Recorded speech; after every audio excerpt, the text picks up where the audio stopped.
Bueno, ya vamos llegando al final del curso. Esta es la anteúltima clase y en esta clase vamos a ver los mecanismos de reproducción y división celular. Y nos vamos a enfocar bastante en la mitosis y en la meiosis. Yo soy Luciana, soy farmacéutica y voy a estar con ustedes en esta clase. Esta va a ser la organización de la clase. Primero vamos a ver las generalidades de la reproducción y división celular.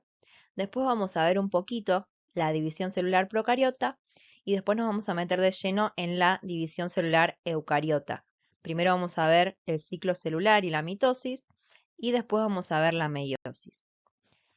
Algo que quería avisarles desde el principio es que durante esta clase vamos a repasar y retomar un montón de conceptos de los que ya vieron en las otras unidades temáticas, así que espero que las hayan visto, las hayan estudiado y estén preparados. Vamos a arrancar por las generalidades de la reproducción y división celular. Ustedes saben que todos los seres vivos, sin importar qué tan complejos sean ni qué tipo de células los constituyan, van a necesitar de un mecanismo de división y multiplicación celular. O sea que todas las células van a tener capacidad de reproducirse y de generar células nuevas, células hijas. ¿Y para qué van a querer tener células hijas? Bueno, en organismos unicelulares, que pueden ser procariotas, como las bacterias, o eucariotas, como las levaduras, esto de reproducirse, de multiplicarse, significa directamente generar un organismo nuevo, porque como son unicelulares, cada célula va a ser un organismo. En cambio, en los organismos pluricelulares, como los eucariotas superiores, por ejemplo, nosotros, los animales, las plantas, que cada célula se reproduzca no significa que se va a generar un nuevo organismo, sino que en estos organismos la reproducción celular va a participar en otros procesos. Por ejemplo, en el crecimiento. Ustedes saben desde que un organismo pluricelular recién nace hasta que se vuelve adulto, va a tener que crecer en tamaño. Pero no crece porque cada una de sus células va a aumentar en tamaño, sino que va a crecer porque la mayoría de las células somáticas de sus órganos va a aumentar en número mediante multiplicación y división celular. Otra función de la división celular en pluricelulares va a ser el recambio de las células de nuestros tejidos. Por ejemplo, en las células somáticas de nuestro cuerpo hay muchas que no viven para siempre, sino que tienen un recambio, algunas van muriendo y otras nuevas las tienen que reemplazar. Y esas células nuevas se van a obtener a partir de células ya existentes que van a multiplicarse, dividirse, reproducirse. Esto pasa en la mayoría de nuestros órganos y tejidos, aunque con distinta frecuencia. Por ejemplo, las células de la piel, de los folículos pilosos o del tracto gastrointestinal tienen un recambio muy rápido, entonces tienen que sufrir estas divisiones celulares mucho más seguido. La reproducción celular también es muy necesaria en la reparación de tejidos. En algunos tejidos la división celular no es algo que pase muy seguido, pero quizás ante algún daño, ante algún problema, ante alguna injuria, las células ahí sí van a empezar a dividirse para poder regenerar ese tejido dañado. Y por último hay un tipo de reproducción especial en los organismos pluricelulares que lo van a sufrir solo estas células, las células de la línea germinal. Esas células están en nuestros órganos reproductores y me van a permitir obtener células que se llaman gametos, que son los espermatozoides y los óvulos.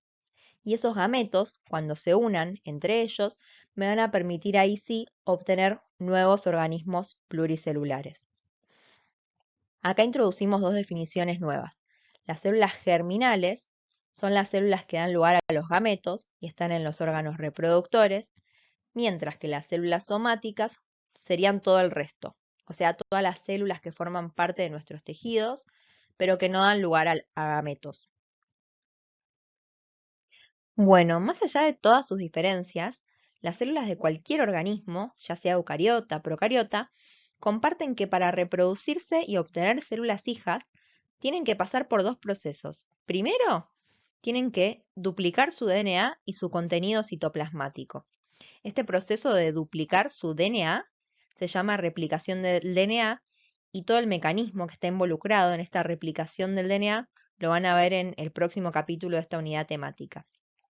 Y recién después de duplicar su DNA y su contenido citoplasmático, el segundo paso va a ser dividir ese DNA y ese citoplasma en las células hijas.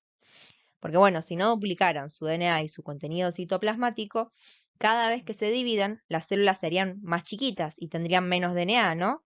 Y el DNA es el que almacena toda la información genética de la célula. Así que eso no puede pasar. Primero tienen que duplicar su DNA y contenido citoplasmático y recién después dividir ese DNA y citoplasma en las células hijas. Pero ahora, si bien todas las células, procariotas y eucariotas, comparten esto básico, este proceso igual es bien distinto entre procariotas y eucariotas. Como ya vieron en la unidad temática 1 y como ya venimos viendo, los procariotas tienen una organización muchísimo más simple que los eucariotas. No tienen sistema de endomembranas, tienen un solo cromosoma. Este cromosoma es doble hebra, bicatenario, pero es uno solo y circular. Y es un cromosoma relativamente chico, es corto, mide aproximadamente 4 millones de bases. Aunque un poco se tiene que compactar para estar adentro de la bacteria, los procariotas no tienen histonas, o sea que no van a tener esa compactación en nucleosomas que vieron en la unidad anterior para eucariotas. En cambio, los eucariotas son mucho más complejos, tienen distintos compartimentos subcelulares, tienen varios cromosomas lineales, la cantidad de DNA que tienen es mucho mayor. Por ejemplo, en las células somáticas de los humanos, diploides, tenemos 6.000 millones de bases, o sea, como 1000 veces más la cantidad de DNA que los procariotas.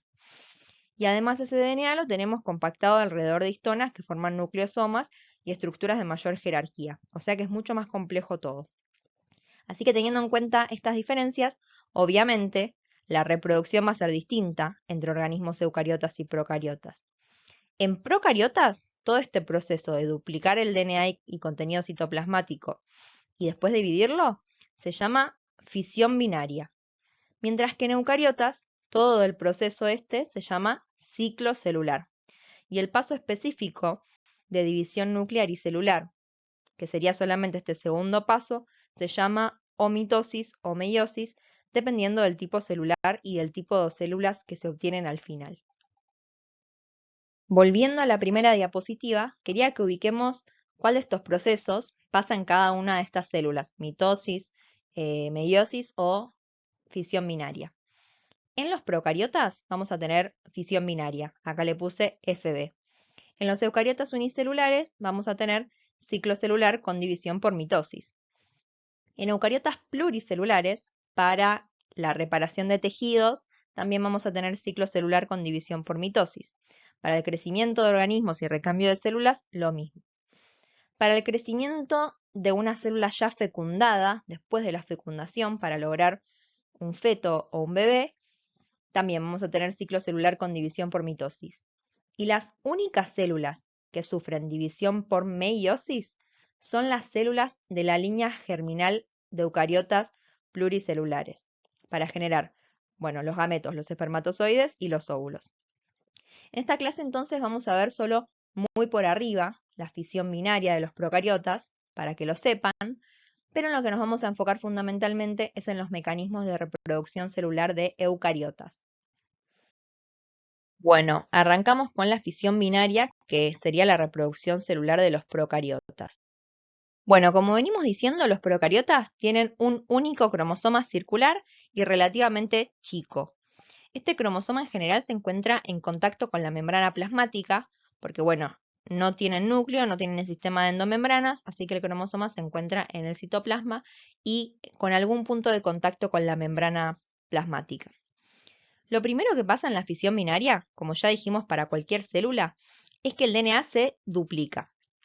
Después de la replicación del DNA, voy a obtener dos cromosomas circulares, que significaría que voy a tener dos moléculas de DNA bicatenario circular. Y una vez que se duplica el DNA, cada uno de los cromosomas que obtuve va a quedar también en contacto en algún punto con la membrana plasmática. Mientras, la célula procariota sigue creciendo, sintetizando componentes citoplasmáticos, y a medida que crece, como los cromosomas estaban en contacto con alguna porción de la membrana plasmática y va creciendo, se van a ir separando espacialmente. El evento final es que en el medio de la bacteria se forma algo que se llama tabique, y el citoplasma se separa en dos células hijas. Se obtienen dos células hijas que son genéticamente idénticas. Tienen la misma cantidad de DNA entre ellas y la misma cantidad de DNA que la célula original, ¿sí? Eso significa que son genéticamente idénticas. Y esto es lo único que vamos a hablar sobre la división de bacterias. Ahora nos vamos directo a la reproducción en células eucariotas, que es lo más complejo y a lo que nos vamos a dedicar el resto de la clase.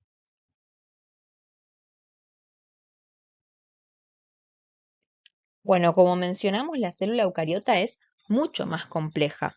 Así que los mecanismos para su reproducción son mucho más elaborados y complejos para poder repartir toda esa cantidad de material genético a las células hijas de manera correcta. Las células eucariotas, como dijimos para todas las células, para reproducirse también tienen que, primero, duplicar su DNA y su contenido citoplasmático también. Y en segundo lugar, recién, dividir su citoplasma y su núcleo para obtener a las células hijas. El primer paso es siempre igual, se duplica el DNA de la célula. Pero el segundo paso, la división nuclear y celular, las células eucariotas lo pueden hacer a través de dos mecanismos. Lo pueden hacer a través de mitosis o a través de meiosis. Vamos con el de la izquierda, con la mitosis. La mitosis nos permite obtener dos células hijas con la misma cantidad de material genético y genéticamente idénticas a la célula madre y entre ellas. Como se obtienen dos células hijas, involucra solo una división celular y este es el proceso que sufren todas nuestras células somáticas, que son casi todas las células de nuestros órganos y tejidos, para poder multiplicarse. Después de la mitosis, como las células hijas son iguales a la célula madre, pueden volver a replicar su DNA y volver después a pasar de nuevo por la mitosis, como si fuera un ciclo.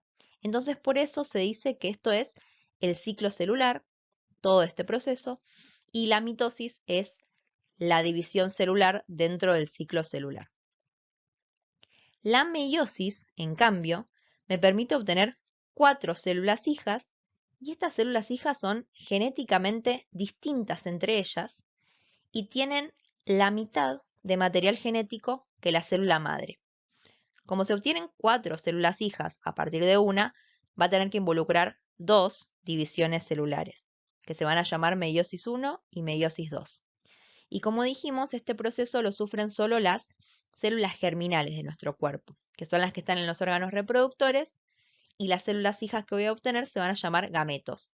Los gametos van a ser en los organismos femeninos los óvulos y en los organismos masculinos los espermatozoides. Como las células resultantes tienen la mitad del DNA, en los eucariotas animales, estas células no van a volver a poder replicar su DNA y volver a dividirse como en la mitosis. Entonces, la meiosis no forma parte de un ciclo celular. Llegan hasta acá y listo. Una aclaración que quiero hacer es que en estas células eucariotas no estamos dibujando las organelas citoplasmáticas, retículo, Golgi, mitocondrias, por cuestión de simplicidad, pero sepan obviamente que siempre están ahí. Así que bueno, estas son las diferencias básicas entre la mitosis y la meiosis, así que ahora vamos a ver bien cada uno de los procesos en detalles. A mí me faltó decirles que todo lo que pasa antes de la división nuclear y celular, o sea, antes de la meiosis y la mitosis, se llama interfase. Vamos a arrancar viendo esta parte de la izquierda, el ciclo celular eucariota relacionado con la división celular por mitosis. Y después vamos a ver la meiosis.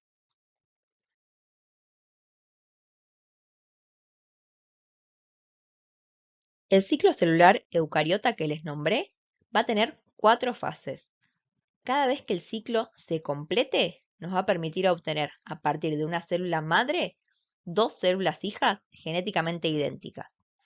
Estas 4 fases del ciclo celular son la fase G1, S, fase G2 y fase M.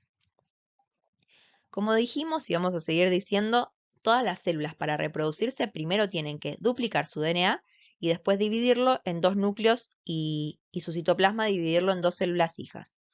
La fase donde las células duplican su DNA es la fase S.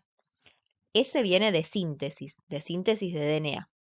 Y la fase donde las células después dividen su DNA en dos núcleos y dos células hijas es la fase M.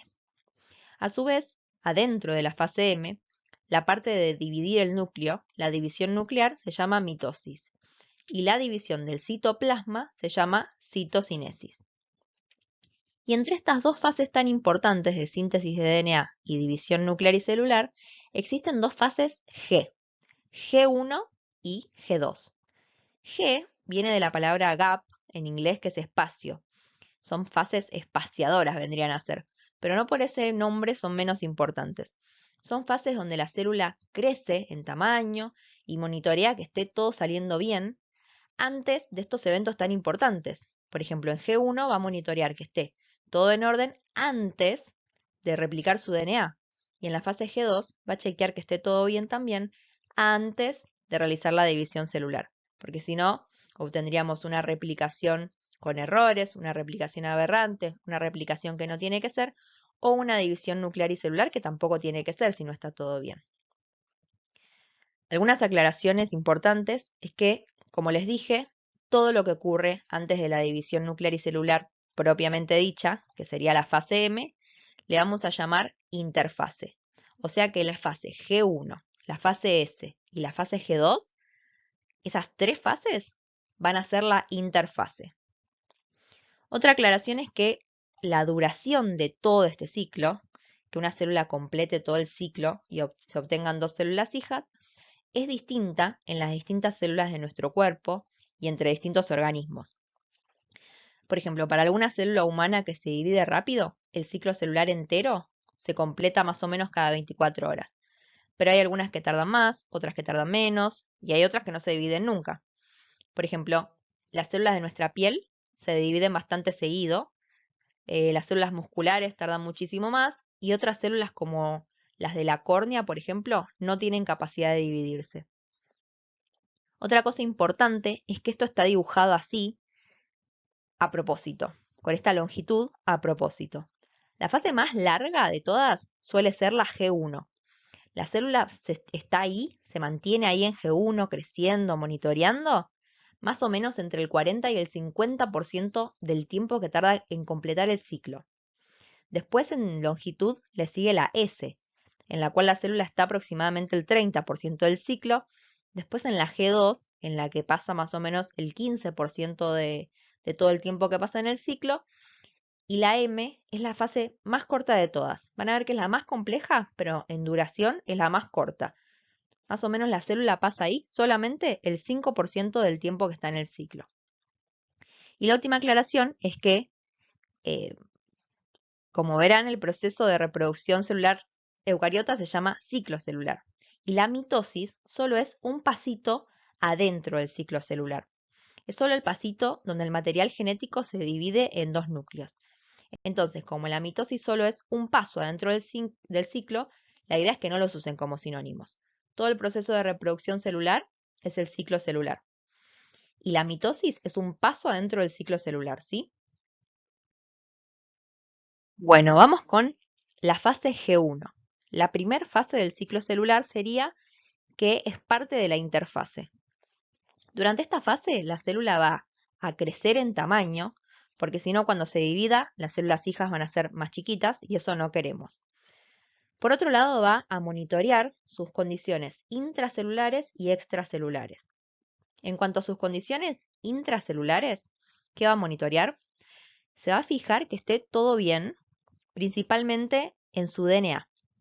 Que su DNA esté bien, esté íntegro, que no haya habido daños en la vida de esa célula, porque ¿para qué voy a querer replicar en la próxima fase mi DNA si está dañado? No le sirve a la célula hacer eso porque le puede traer muchos problemas después a las células hijas. En cuanto a las condiciones extracelulares, lo que va a monitorear la célula es si existen otras células que se están comunicando con ella a través de unos factores que estimulan la reproducción celular. Son extracelulares. Esto la célula lo monitorea a través de unas proteínas receptoras que tienen la membrana plasmática. Cuando estos factores que otras células envían se unen a esos receptores, le dan la señal a la célula para que pase a la siguiente etapa del ciclo celular. Para que lo puedan integrar con la unidad temática anterior, les quería contar que lo que hacen estos receptores es enviar señales al núcleo de la célula para activar la transcripción y luego la traducción de ciertas proteínas que son muy necesarias para la fase S, que es la siguiente fase del ciclo celular. Entonces, durante la fase G1, una vez que la célula creció lo suficiente, chequeó que sus parámetros intracelulares estén bien y que su entorno externo, extracelular, le dé la señal adecuada, recién ahí va a pasar a la siguiente etapa del ciclo celular. Así que como se darán cuenta, este ciclo celular está muy regulado porque necesita que se cumplan todas estas cosas para no empezar a replicar el DNA si no es el momento o si está dañado. Cada vez que la célula hace uno de esos controles va a aparecer este simbolito que significa que es un punto de control, un lugar de control, donde la célula controla. Ahora, ¿cómo va a estar organizada esta célula en la fase G1? En este punto quiero que nos pongamos de acuerdo en algunas cosas y que repasemos cosas de la unidad anterior. Durante casi toda la clase vamos a usar de ejemplo a esta célula eucariota animal que es diploide. Esto significa que todas sus células somáticas son diploides y es 2n igual a 4. Esto significa que sus células tienen 2 pares de cromosomas homólogos, o sea que en total tienen 4 cromosomas. ¿Qué era un cromosoma? Como vieron, era una estructura formada por una sola molécula lineal de DNA bicatenario asociado a proteínas. Entonces, presten atención acá, que significa que si le hacemos zoom a cada uno de estos palitos que representan un cromosoma, esto serían 2 hebras complementarias una con la otra. Sería una molécula de DNA bicatenario. Así que siempre en el resto de los esquemas que veamos en la clase, cada palito va a ser una molécula de DNA bicatenario. Pero en esta célula diploide, esos 4 cromosomas no son completamente diferentes entre ellos, sino que son 2 pares de cromosomas. Esos pares, esos cromosomas que son pares, se llaman cromosomas homólogos. Como ejemplo, nuestras células humanas somáticas tienen 23 pares de cromosomas homólogos, o sea, 46 cromosomas en total. ¿Y por qué decimos que son homólogos? Porque codifican para la misma información genética, para el mismo tipo de información, pero como heredamos uno de nuestra madre y otro de nuestro padre, tienen distintas variantes de esa información. Esas variantes se llaman alelos. Les voy a decir ejemplos que no tienen que saber, pero es para que se den una idea. Por ejemplo, todos tenemos algún lugar en nuestro genoma, algunos cromosomas, que codifican para el color de ojos. Y tenemos 2 cromosomas que van a codificar para esa misma información. Tenemos un par de cromosomas que va a codificar para ese tipo de información. Uno que heredamos nuestra madre y otro que heredamos nuestro padre. Alelos distintos para ese gen van a ser alelos que dan colores de ojos distintos. Por ejemplo, el color azul que heredé de mi madre y el color marrón que heredé de mi padre. Codifican para lo mismo, para el color de ojos, pero tienen variantes distintas, tienen alelos distintos. Y el resultado final en el organismo, bueno, va a ser marrón porque el azul es recesivo, pero eso ya se escapa de esta clase. Otro ejemplo sería el grupo sanguíneo. Hay unos cromosomas específicos que codifican para proteínas que están en la superficie de las células de nuestra sangre, pero existen varios alelos que presentan diferencias entre estas proteínas y de ahí van a salir los grupos A, B y AB, positivo, negativo, dependiendo de qué alelos heredamos de nuestros padres. Bueno, siguiendo con las características de una célula en fase G1, en condiciones basales, en condiciones normales, estas células somáticas diploides van a tener su DNA relativamente empaquetado para que pueda entrar en el núcleo, como vieron en la unidad temática anterior. Va a estar enrollado en un núcleo octamérico de histonas y este a su vez se va a plegar sobre una plataforma para formar fibras de 30 nanómetros. Este es más o menos el estado en el que suelen estar el DNA en las células. Y como todavía este DNA no se duplicó, cada cromosoma va a consistir en una única molécula de DNA bicatenario compactado en fibras de 30 nanómetros. Este tipo de cromosoma se va a llamar cromosoma interfásico. Entonces, resumiendo, una célula 2n igual 4 en la fase G1 tiene 2 pares de cromosomas homólogos, o sea, 4 cromosomas en total. Cada cromosoma es una molécula de DNA lineal bicatenario y está empaquetado en fibras de 30 nanómetros solamente. Y estos cromosomas van a estar adentro de un núcleo. Así que ahora que ya nos pusimos de acuerdo en cómo se organiza una célula en fase G1, pasamos a la siguiente fase. Durante la fase S, dijimos que ocurre la replicación del DNA. Lo van a ver en el próximo capítulo de esta unidad temática, pero básicamente la doble hebra de la molécula de DNA bicatenario de cada cromosoma se va a abrir y una maquinaria de proteínas con actividad van a tomar nucleótidos y los van a ir uniendo covalentemente entre ellos para formar dos moléculas de DNA bicatenarias hijas. Esas dos moléculas de DNA bicatenario obtenidos van a ser exactamente idénticas entre ellas, y la idea es que una vez que termina el ciclo celular, cada molécula vaya a una de las células hijas. Ese cromosoma, esto que obtenemos, un cromosoma con dos moléculas de DNA bicatenario idénticas, sigue siendo un único cromosoma, pero está duplicado. Y cada una de esas moléculas de DNA bicatenario que lo componen se llaman cromátides hermanas, porque son idénticas entre ellas. Ahora vamos a ver después un esquemita. Además, para llegar hasta este momento, sin que las cromátidas hermanas se mezclen con el resto de los cromosomas, estas dos moléculas de DNA bicatenario idénticas se van a mantener unidas muy cerca entre ellas gracias a unas proteínas que se llaman coecinas, que como el nombre lo dice, las van a mantener cohesionadas, las van a mantener unidas. En la fase S, además, como dijimos, el DNA de los cromosomas interfásicos está empaquetado. Está en fibras de 30 nanómetros gracias a las histonas de los nucleosomas. Entonces, en esta fase, además, no solo se tiene que replicar el DNA, sino que se tienen que sintetizar más histonas para poder empaquetar a la nueva molécula de DNA. Y lo último que tiene que pasar en la fase S es que se dupliquen unas estructuras que están en el citoplasma que se llaman centriolos. Esta estructura va a ser muy importante para después, más adelante, formar el uso mitótico en la fase M. Entonces, resumiendo, una célula 2n igual 4 al final de la fase S va a seguir teniendo dos pares de cromosomas homólogos, o sea, 4 cromosomas en total, pero ahora van a estar duplicados. Cada cromosoma va a consistir en dos moléculas de DNA bicatenarios. O sea, aunque estén duplicados, siguen siendo 4 cromosomas, pero duplicados. Esto significa que si lo vemos, si le hacemos zoom a cada palito va a ser una molécula de DNA bicatenario. Cada una de esas moléculas de DNA bicatenario se va a llamar cromátides hermanas porque son idénticas entre ellas, son el resultado de la replicación. Y se van a mantener unidos entre ellos por proteínas que se llaman coecinas. Estos cromosomas todavía van a estar adentro del núcleo y van a estar empaquetados en fibras de 30 nanómetros. Y además al final de la fase S, la célula va a tener también duplicados los centriolos de su citoplasma. Pasamos a la fase G2.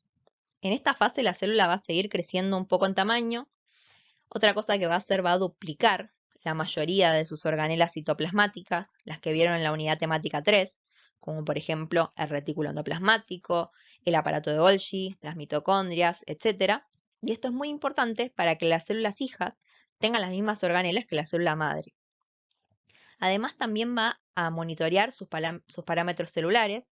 Específicamente, por ejemplo, va a chequear que durante la replicación, que es la fase anterior, haya salido todo bien. O sea, que el DNA se haya replicado completamente, que no haya habido errores durante la replicación, que no haya pasado nada.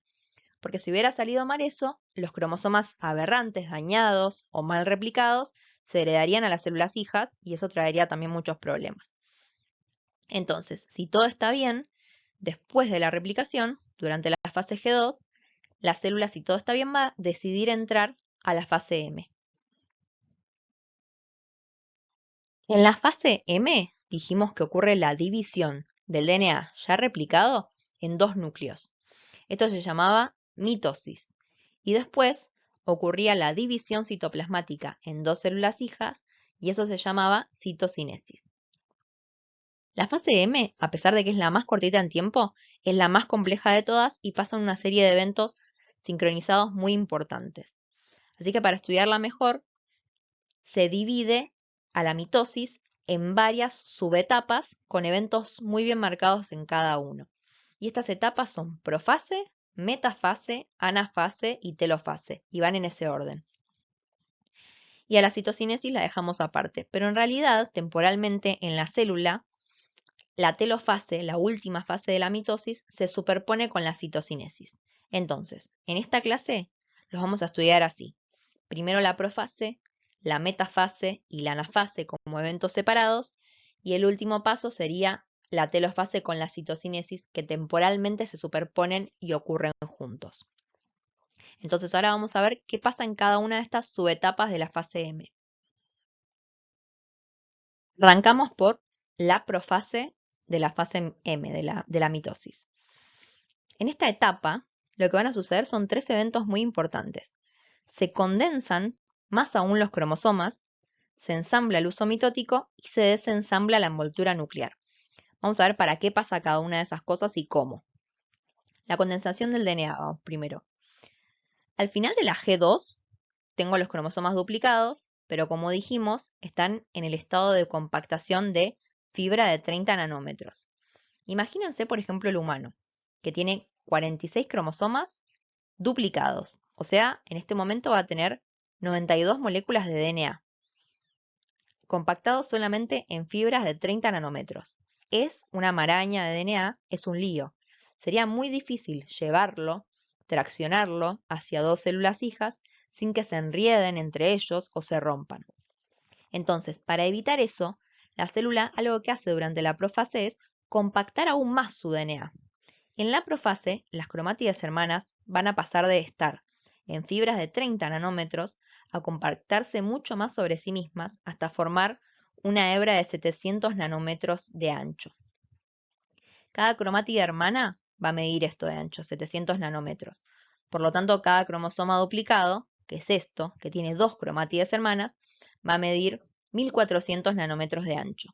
Este es el máximo estado de compactación que puede alcanzar un cromosoma y esto se llama cromosoma metafásico. Se llama así porque es el que se obtiene al final de la profase, cuando empieza la siguiente fase que es la metafase.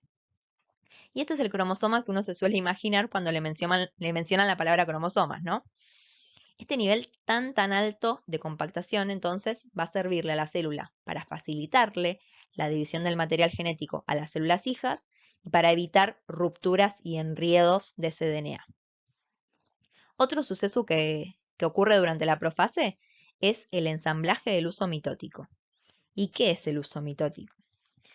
El uso mitótico es una estructura de proteínas del citoesqueleto, del esqueleto de la célula, que lo que va a hacer es unirse a los cromosomas y más adelante me va a permitir separar a las cromátides hermanas del cromosoma duplicado, una a cada polo de la célula, o sea, una a cada extremo de la célula. Este uso mitótico, que son estos tubitos, se forma a partir de una estructura que se llama centriolo, que está en el citoplasma y yo se las mencioné en la fase S, que ahí se duplicaba. Entonces, estos centriolos, que como ya se duplicaron son dos grupos, durante la profase se van a desplazar uno hacia cada extremo de la célula y desde ahí van a ensamblar estas estructuras tubulares como tubitos que se llaman microtúbulos. Esos microtúbulos se van a unir a las cromátides hermanas de cada cromosoma duplicado. Y el tercer suceso que ocurre durante la profase es el desensamblaje de la envoltura nuclear. ¿Y por qué tiene que pasar esto? Bueno, el uso mitótico está en el citoplasma y los cromosomas estaban adentro del núcleo. Entonces, para que estos microtúbulos del uso se puedan unir a los cromosomas, sí o sí tengo que desensamblar el núcleo para que entren en contacto. Entonces, en este momento, en la profase, la célula se va a quedar sin núcleo. Entonces, acá tenemos este esquema para resumir lo que pasó en la profase. Una célula 2n igual 4, al final de la profase, va a seguir teniendo dos pares de cromosomas homólogos, o sea, 4 cromosomas en total, y van a estar duplicados todavía, al igual que al final de la interfase. Cada cromosoma sigue consistiendo en dos moléculas de DNA bicatenario idénticas, o sea, dos cromátidas hermanas unidas entre ellas por proteínas coecinas. Pero ahora estos cromosomas van a estar libres en el citoplasma, porque ya no hay núcleo, y van a estar súper empaquetados en un estado de máxima condensación. Cada cromátida hermana va a tener un ancho de 700 nanómetros. Así que ahora, sabiendo cómo termina una célula en profase, pasemos a la siguiente etapa de la fase M. Vamos con la metafase. Como ya les mencioné, durante la profase, a medida que se ensambla el uso mitótico, cada cromátida hermana va a ir uniéndose a los microtúbulos del uso. Pero no se va a unir así al azar a cualquiera, sino que las cromátidas hermanas de cada cromosoma tienen que unirse a microtúbulos que surjan de polos opuestos del uso mitótico. Esto es muy importante, porque si las dos cromátidas estuvieran unidas a microtúbulos que vienen del mismo polo, la célula al final va a arrastrar a las dos cromátidas a la misma célula hija. Y no queremos eso, queremos que a cada polo de la célula viaje una cromátida hermana de cada cromosoma. Como las cromátidas hermanas dijimos que se mantenían unidas por las proteínas coecinas, esa tensión hacia lados opuestos que va a hacer el uso metótico todavía no las va a separar, porque siguen unidas por las coecinas. Entonces, esa tensión lo que va a hacer, como es igual de los dos lados, va a hacer que se alineen todos los cromosomas en el plano ecuatorial de la célula, o sea, en el centro de la célula. Y cuando eso pasa, decimos que llegamos a la etapa metafase. En este momento, los cromosomas se alinean en el plano ecuatorial y la célula va a hacer un control. Va a controlar que estén todas las cromátidas hermanas unidas a microtúbulos y que esos microtúbulos vengan de polos opuestos. Y si esto es correcto, vamos a pasar a la siguiente fase. La siguiente fase sería la anafase. Esta imagen esquematiza el momento justo cuando recién arranca la anafase. Durante la anafase, esas coecinas que mantenían unidas a las cromátidas hermanas se van a romper, se van a degradar, ¿sí? Y ahí sí, los microtúbulos del uso mitótico entonces van a arrastrar a una cromátida hermana de cada cromosoma duplicado hacia los polos opuestos de la célula. En este momento en el que las cromátidas hermanas se separan entre ellas, ya no están más unidas entre ellas por coecinas, ahora cada una va a pasar a ser un cromosoma individual. En esta imagen podemos ver una anafase ya un poquito más avanzada, donde vemos a cada cromátida hermana, que ahora es un nuevo cromosoma, bien separadas entre ellas. Así que al final de la anafase, lo que vamos a tener llegando a cada polo de la célula es un set, o sea, un conjunto completo de cromosomas idénticos a los de la célula madre. En el caso de nuestra célula, de ejemplo 2n igual 2, vamos a tener dos pares de cromosomas homólogos, o sea, 4 cromosomas, llegando a cada polo de la célula. O sea que esta célula en este momento va a tener 8 cromosomas en total. 4 llegando a un polo de la célula y 4 llegando al otro polo de la célula. Cada uno de estos cromosomas ahora sí va a ser una única molécula de DNA bicatenario y todavía va a estar compactado en hebras de 700 nanómetros. Y todavía siguen en el citoplasma en contacto con los microtúbulos del uso mitótico.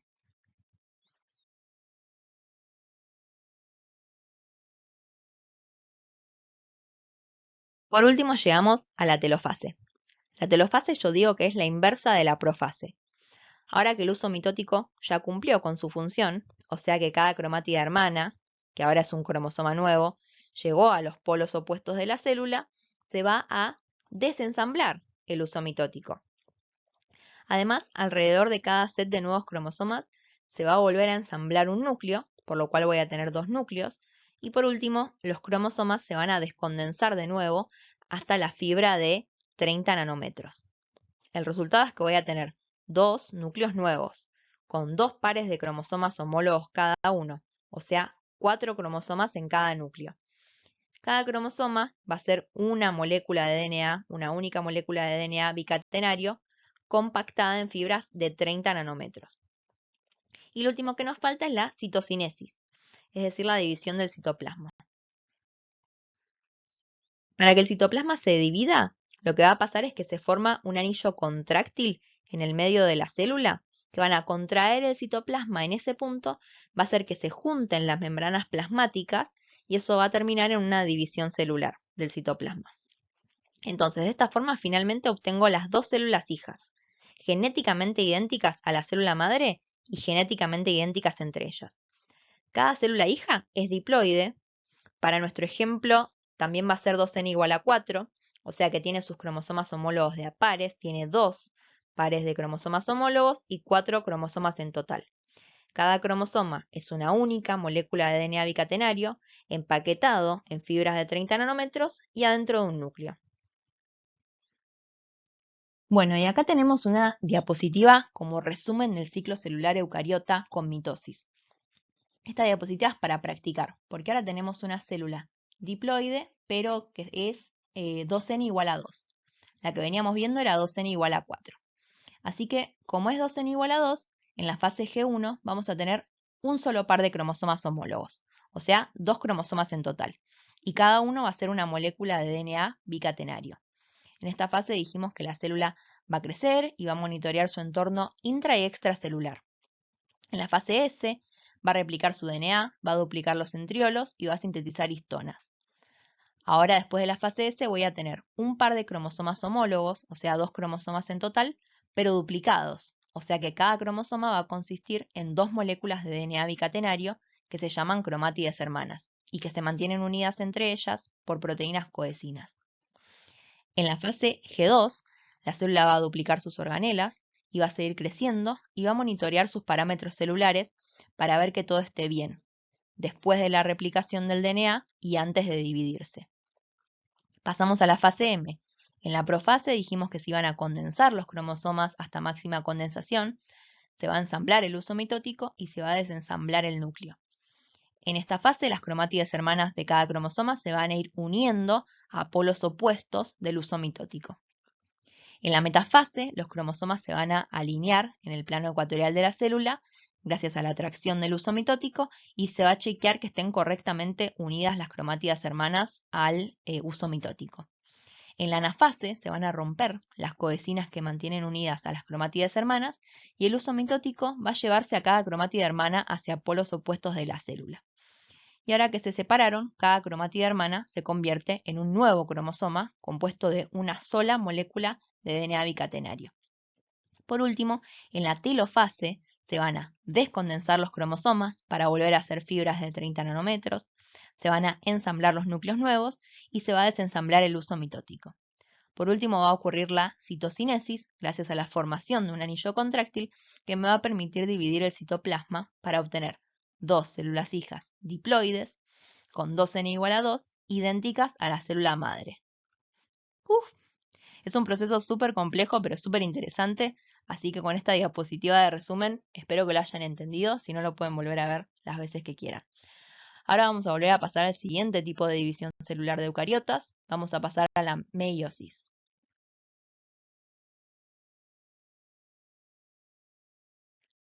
Bueno, la meiosis, como dijimos, nos permite obtener 4 células hijas, pero en vez de ser genéticamente idénticas entre ellas, como en la mitosis, son genéticamente distintas entre ellas. En los animales dijimos que las células que sufren meiosis son las células germinales y las células germinales son células diploides, o sea que son células 2n. La meiosis, como se obtienen 4 células hijas, va a incluir 2 divisiones nucleares y celulares, entonces las células hijas por eso son 4, y estas células hijas se llaman gametos, y en los animales son los espermatozoides para organismos masculinos y óvulos en los organismos femeninos, y tienen la mitad de cromosomas que la célula germinal. Van a ser células que se dicen haploides. ¿Cómo es esto? En lugar de tener pares de cromosomas homólogos, como las células diploides, van a terminar teniendo un solo cromosoma homólogo, o sea, sin su par. Se escribe así, que son N, porque ya no tienen los 2 pares de cada cromosoma homólogo, sino que tienen uno solo de ese par. ¿Y esto para qué es? Porque ustedes saben que después esos gametos haploides pueden fusionarse durante la reproducción sexual y ahí sí obtengo una célula diploide, 2n, porque se juntan 2 gametos n, me van a dar lugar a un organismo 2n, que por sucesivas divisiones mitóticas, ahí sí me va a dar lugar a un organismo nuevo, va a crecer ese organismo con la cantidad de cromosomas de la especie diploide 2N. Entonces, teniendo este panorama general de la meiosis, vamos a ver cada una de sus etapas. La meiosis también va a estar precedida por una interfase que consiste en G1, S y G2. Y recién después va a venir una seguidilla de 2 divisiones nucleares y celulares para obtener las 4 células hijas genéticamente distintas entre ellas. Cada división se llama meiosis y tenemos la meiosis 1 y la meiosis 2. Cada meiosis, a su vez, puede subdividirse en las mismas etapas que en la que dividíamos a la mitosis, aunque van a tener características bastante distintas. Entonces a la meiosis 1 la podemos dividir en profase 1, metafase 1, anafase 1 y telofase más citocinesis 1. Y a la meiosis 2 en lo mismo pero 2, profase 2, metafase 2, anafase 2, telofase 2 más citocinesis 2. Acá una aclaración, cuando digamos profase 1, ya vamos a dar por sentado que nos están hablando de la profase de la meiosis 1. Cuando nos digan profase 2, de la meiosis 2. Y cuando nos digan profase, sin nada más, a secas, vamos a estar hablando de la profase mitótica. Así que ahora vamos a ver cada fase en detalle. Vamos a arrancar con la interfase que precede a la meiosis. Esta interfase es muy parecida a la interfase mitótica. Vamos a partir de una célula de la línea germinal, en este caso, que son células diploides. En este ejemplo vamos a usar una célula germinal 2N igual a 4. Durante la fase G1 previa a la mitosis, al igual que la que ya vimos, las células van a crecer y van a monitorear su entorno extracelular en busca de señales estimulantes de la división y su entorno intracelular para chequear que no haya ningún tipo de alteración o daño en su DNA. Durante la fase S, bueno, lo mismo que ya vimos para el ciclo celular.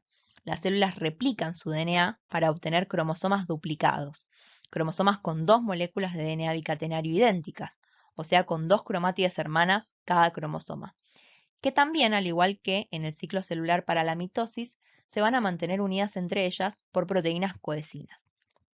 También en esta fase S se van a sintetizar histonas para empaquetar el DNA nuevo y van a tener que duplicarse los centriolos. Y durante la fase G2, lo mismo que ya vimos. La célula va a seguir creciendo, se van a duplicar en esta fase la mayoría de las organelas y además la célula va a chequear que la replicación del DNA haya sido correcta y no se hayan cometido errores o daño en el DNA. Acá tenemos esquematizado a nivel de los cromosomas lo que va pasando, que es igual a lo que pasa en la interfase mitótica. Al final de esta interfase vamos a tener lo mismo que al final de la interfase que vimos antes, una célula diploide con 2 pares de cromosomas homólogos y con cada uno de sus cromosomas duplicados, es decir que cada cromosoma consiste en 2 moléculas de DNA bicatenario. A esas 2 moléculas las llamamos cromátidas hermanas y se mantienen unidas entre ellas por proteínas cohesinas y su nivel de empaquetamiento es en fibra de 30 nanómetros. Si todo funcionó bien en la interfase, vamos a entrar a la meiosis 1, a la primera etapa de la meiosis 1, a la profase 1. En esta etapa hay eventos parecidos a la profase que ya vimos, pero hay otros distintos y muy importantes. Primero, los cromosomas se van a condensar aún más, como en la mitosis. Se van a condensar hasta que cada cromatida hermana forma hebras de 700 nanómetros, o sea, 1400 nanómetros cada cromosoma duplicado. Pero pasa algo más. Los cromosomas homólogos duplicados se van a aparear entre ellos, se van a unir muy estrechamente entre ellos gracias a un complejo de proteínas que se ve ahí en blanco. Y van a formar estas estructuras así que se llaman bivalentes. Y esto es muy importante porque acá pasa algo muy fantástico para mí y muy importante para generar variabilidad genética entre los organismos. Lo que pasa acá es que los cromosomas homólogos intercambian pedacitos de información genética, intercambian fragmentos de DNA. Ese intercambio de DNA se llama recombinación homóloga, porque es una recombinación de genes entre cromosomas homólogos. Y esta recombinación me va a producir nuevas secuencias de DNA en ese cromosoma. Porque ahora, por ejemplo, el cromosoma azul va a tener un pedacito del violeta, por ejemplo, y viceversa. No saben lo importante que es este proceso para la variabilidad genética. Más adelante lo vamos a ver. Bueno, además de esto, en la profase 1, al igual que en la profase mitótica, se va a ensamblar el uso, pero que en este caso es el uso meiótico. Esto está mal, ahora lo voy a arreglar. Es el uso meiótico, que también está compuesto por microtúbulos y ensamblado en los dos polos celulares a partir de los centriolos. Pero en este caso, en lugar de que los microtúbulos de cada polo se unan a las cromátides hermanas, se van a unir a cada cromosoma homólogo. Por último, además, en esta profase 1 se desensambla también la envoltura nuclear para permitir la interacción del uso meiótico con los pares de cromosomas homólogos. Entonces, al final de la profase 1, ¿qué vamos a tener? Vamos a tener dos pares de cromosomas homólogos duplicados. O sea, vamos a tener 4 cromosomas compuestos por 2 moléculas de DNA bicatenario. O sea, 2 cromátides hermanas cada uno. Esos cromosomas van a estar en el estado de máxima condensación, pero además los cromosomas homólogos van a estar estrechamente apareados entre ellos, unidos por una plataforma de proteínas. Y además van a haber realizado un intercambio de información genética, van a haber realizado una recombinación homóloga, que está graficada acá. Seguimos con la siguiente fase, que es la metafase 1. Ahora tenemos a los cromosomas homólogos apareados entre ellos, unidos estrechamente por ese complejo de proteínas, y además tenemos a las cromátides hermanas de cada cromosoma homólogo, unidas entre ellas por proteínas cohesinas. O sea que tenemos a los dos cromosomas homólogos unidos entre ellos y además a sus cromátides hermanas unidas entre ellas. Y en este caso dijimos que a diferencia de la mitosis, los microtúbulos del uso se van a unir a un cromosoma homólogo de cada par. En la mitosis, si recuerdan, se unían a las cromátides hermanas. Acá en la meiosis 1 se van a unir a un cromosoma homólogo de cada par desde polos opuestos del uso meiótico.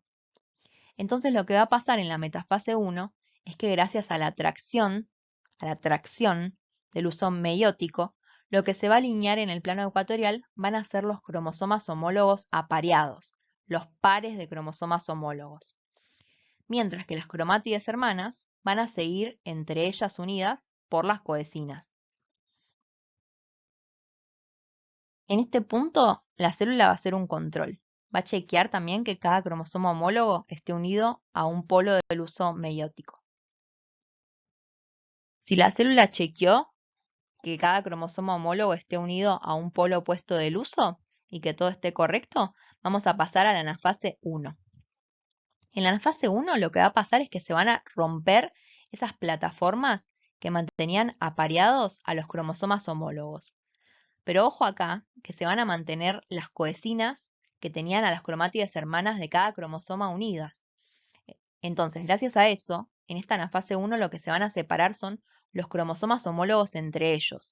El uso de la meiosis 1, se va a llevar a un cromosoma homólogo de cada par hacia cada polo de la célula. Acá vemos una anafase 1 un poco más avanzada, con un cromosoma homólogo de cada par siendo llevado, como dijimos, hacia los polos opuestos de la célula. Seguimos con la telofase 1. Una vez que los cromosomas homólogos están en los polos de la célula, van a pasar procesos muy parecidos a la telofase de la mitosis. Se va a desensamblar el uso, se van a descondensar los cromosomas y se van a ensamblar las dos envolturas nucleares de las futuras células hijas. Y por último, durante la citocinesis se va a formar un anillo contráctil que va a dividir el citoplasma de las dos células hijas. Ahora, esto es muy importante. ¿Qué obtuve como células hijas después de la meiosis 1? Lo que tenemos van a ser dos células nuevas. Yo les puse célula hija A y célula hija B. Y cada una va a tener un único cromosoma homólogo de cada par.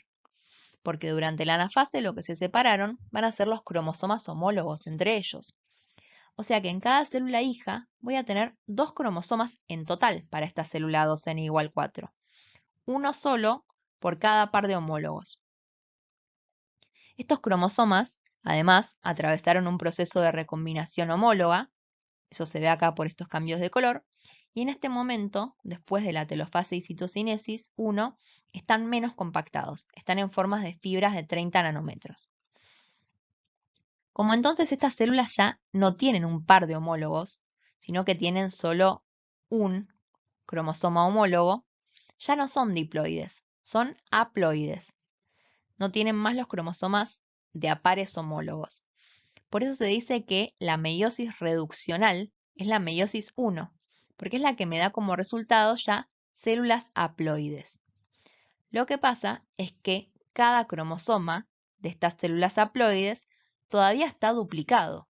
Todavía consiste en dos moléculas de DNA bicatenario, o sea, todavía tiene dos cromátidas hermanas, que todavía se mantienen unidas por coecinas.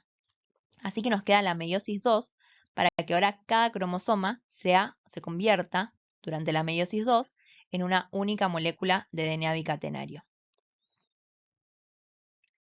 La meiosis 2 es un poco más parecida a la mitosis, pero las células madres, las originarias, van a ser las que obtuve de la meiosis 1, o sea, dos células haploides con sus cromosomas duplicados.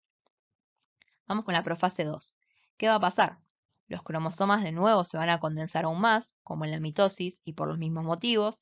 Van a llegar de nuevo a la hebra de 700 nanómetros cada cromatida hermana. Además, en la profase 2 se va a ensamblar el uso meiótico de la meiosis 2 a partir de los centríolos.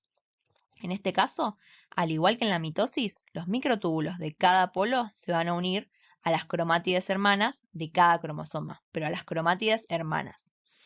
Y por último, durante la profase 2, se desensambla la envoltura nuclear para permitir la interacción del uso meiótico con las cromátidas hermanas. Al final de la profase 2, lo que vamos a tener son dos células y cada célula va a tener un cromosoma homólogo de cada par. Para nuestra célula hija A, por ejemplo, son estos dos. Cada cromosoma sigue estando duplicado y por lo tanto tiene dos cromátidas hermanas, pero cada una está compactada en fibras de 700 nanómetros. Todavía se mantienen unidas entre ellas por coecinas. Este es el ejemplo para la célula hija A, pero la hija B sería lo mismo, pero con el otro par. Los cromosomas que son amarillo y violeta serían. Pasamos a la metafase 2. Como en la profase 2, las cromátidas hermanas son las que se fueron uniendo a los microtúbulos de polos opuestos del uso, la atracción va a generar que los cromosomas se alineen en plano ecuatorial de la célula al llegar a la metafase 2. Además, en esta fase se va a controlar que los microtúbulos estén correctamente unidos a las cromátidas hermanas. Pasamos a la anafase 2. En esta anafase ahora sí, por fin se van a romper las coecinas que mantenían unidas a las cromátidas hermanas y lo que se va a separar van a ser las cromátidas hermanas de cada cromosoma hacia polos opuestos de las células. En ese momento en el que se separan, cada cromatida hermana se convierte en un cromosoma que consiste en una única molécula de DNA bicatenario.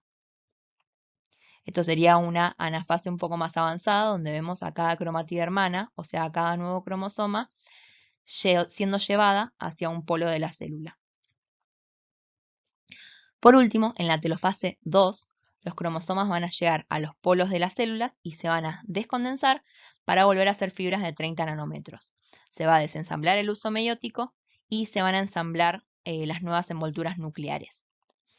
Para finalizar va a ocurrir la citocinesis 2, gracias a un anillo contráctil en el medio de cada célula para obtener las 4 células hijas haploides, que ahora tienen un único cromosoma homólogo de cada par y ese cromosoma consiste en una única molécula de DNA bicatenario. Como resumen, ¿qué es lo que obtengo al final de la meiosis? Obtengo 4 células hijas en total.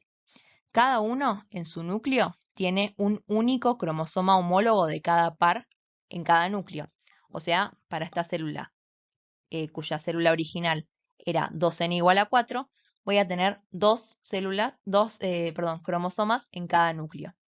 Cada cromosoma va a consistir en una molécula de DNA bicatenario compactado solamente en fibras de 30 nanómetros. Y cada uno de estos cromosomas va a haber atravesado la recombinación homóloga. Entonces, estas células tienen la mitad de cromosomas homólogos que la célula madre. Son células haploides. Estas células son N igual a 2. Tienen una molécula de DNA bicatenario por cromosoma. Fíjense que son todas genéticamente distintas entre ellas y a su vez distintas a la célula madre. Y esto es gracias a la recombinación homóloga y gracias a la distribución al azar de los cromosomas homólogos en la meiosis 1. Y bueno, acá por último les traigo un resumen como resumen o como práctica de la división celular por meiosis, una célula para practicar. De nuevo, una célula cuya célula de la línea germinal diploide es 2n igual a 2. Como es 2n igual a 2, en la fase G1 vamos a tener un par de cromosomas homólogos, o sea, 2 cromosomas en total. Cada uno va a ser una molécula de DNA bicatenario. En esta fase G1 la célula va a crecer, va a monitorear su entorno intra y extracelular. En la fase S va a replicar su DNA, va a duplicar sus centriolos y va a sintetizar histonas. Y ahora voy a tener un par de cromosomas homólogos, o sea, 2 cromosomas en total, pero duplicados. O sea que cada cromosoma va a consistir en 2 moléculas de DNA bicatenario que se llaman cromátides hermanas y que se mantienen unidas entre ellas por coecinas. En la fase G2, la célula va a duplicar sus organelas, va a seguir creciendo y va a monitorear los parámetros celulares para ver que esté todo en orden antes de dividirse. Entramos en la meiosis 1, que es la reduccional. En la profase 1 se van a condensar los cromosomas hasta estado de máxima condensación. Se va a ensamblar el uso meiótico y se va a desensamblar el núcleo. Algo importante que distingue a este proceso de la mitosis es que acá, en la profase 1, los cromosomas homólogos se van a aparear entre ellos gracias a una plataforma de proteínas y van a intercambiar fragmentos de información genética mediante recombinación homóloga. En este punto, además, los cromosomas homólogos de cada par se van a unir a polos opuestos del uso meiótico. En la metafase 1, los pares de cromosomas homólogos, o sea, los cromosomas homólogos apareados, se van a alinear en plano ecuatorial de la célula y se va a chequear que estén correctamente unidos al uso meiótico. En la anafase 1 se van a romper las plataformas que mantienen unidos a los cromosomas homólogos entre sí, pero no se van a romper las coecinas que mantienen unidas a las cromátides hermanas de cada cromosoma. Entonces, el uso meiótico en la anafase 1 se va a llevar a un cromosoma de cada par de homólogos hacia polos opuestos de la célula. Estos cromosomas siguen duplicados, por lo cual consisten en 2 moléculas de DNA bicatenario cada uno. En la telofase se van a descondensar los cromosomas, se van a ensamblar los núcleos nuevos y se va a desensamblar el uso meiótico. Y por último va a ocurrir la citocinesis 1 gracias a la formación de un anillo contráctil. Las células hijas obtenidas de la meiosis 1 ya van a ser haploides, con n igual 1, porque tienen un solo cromosoma homólogo del par, y nuestra célula original era 2n igual a 2.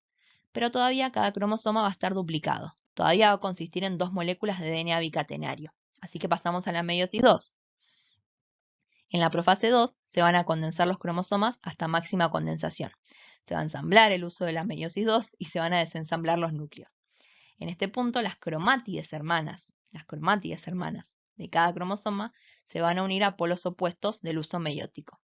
En la metafase 2, los cromosomas se van a alinear en el plano ecuatorial de la célula y se va a chequear que sean las cromátides hermanas las que estén correctamente unidas al uso meiótico. En la anafase 2 se van a romper, por fin, las coecinas que mantienen a las cromátides hermanas unidas y el uso meiótico se va a llevar a una cromátide hermana a cada uno de los polos de la célula. En este momento, cada cromátide hermana se va a convertir en un nuevo cromosoma. Ahora cada cromosoma es una única molécula de DNA bicatenario. Y por último, en la telofase 2, se van a descondensar los cromosomas, se van a ensamblar los núcleos nuevos y se va a desensamblar el uso meiótico. Para terminar en la citocinesis 2, gracias a la formación de un anillo contráctil que me va a permitir dividir los citoplasmas. O sea que voy a obtener 4 células hijas. Esas células hijas de la meiosis 2 van a ser haploides con un n igual a 1 porque tienen un solo cromosoma homólogo del par y cada cromosoma va a ser una molécula de DNA bicatenario. Estas células hijas son gametos, que pueden ser espermatozoides o óvulos, y luego de la fecundación me van a permitir obtener un nuevo organismo eucariota diploide. Esta última diapo para cerrar, para que se lleven la importancia de la meiosis. Acá tengo una célula de la línea germinal de un organismo masculino y una célula de la línea germinal de un organismo femenino. Cualquiera de las dos va a atravesar una interfase, una meiosis 1 y una meiosis 2, para obtener 4 células hijas haploides, que en el humano tendrían un N de 23. En el organismo masculino voy a obtener espermatozoides y en el organismo femenino voy a obtener óvulos. Estos gametos, espermatozoide y óvulos, van a ser genéticamente distintos entre ellos, por eso los representamos como de colores distintos. De acuerdo al que llegue y al que logre llevar a cabo la fecundación, voy a obtener organismos genéticamente distintos también. Entonces, cuando ocurra la fecundación, cuando se junten estos gametos entre ellos, voy a obtener una célula diploide, 2N igual a 46 en el caso del humano. Esta primer célula diploide que se obtiene en la fecundación se va a dividir mediante ciclo celular y mitosis muchas veces hasta obtener un feto, un bebé, una nueva persona. Como todos los espermatozoides y óvulos son genéticamente distintos gracias a la meiosis, así es como logramos la variabilidad genética. Y por eso somos todos distintos entre nosotros, distintos a nuestros hermanos y distintos a nuestros padres. Así que espero que se lleven todos los mecanismos moleculares de la meiosis y la mitosis hoy y se lo puedan explicar a otras personas. Gracias por escuchar hasta acá y espero que terminen el curso de la mejor manera.